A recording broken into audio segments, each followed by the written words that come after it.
Why do your dad and uncle snore so damn loudly?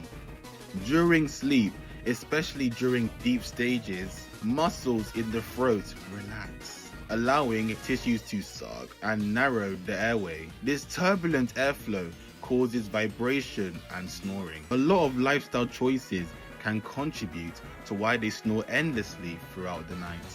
Being overweight and drinking a lot of alcohol can make snoring louder by over 1,000% because extra fat around the neck can compress the airway, and alcohol relaxes throat tissues, increasing airway collapse. Smoking inflames and narrows air passages. So maybe tell Unc to put down the beer so we can all finally get a nice good night's sleep.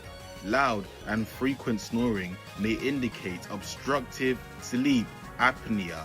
OSA can increase the risks of hypertension, cardiovascular disease, stroke, diabetes, and daytime fatigue. So if you see any of these symptoms, make sure to consult your doctor. And follow me, it's just what the doctor ordered.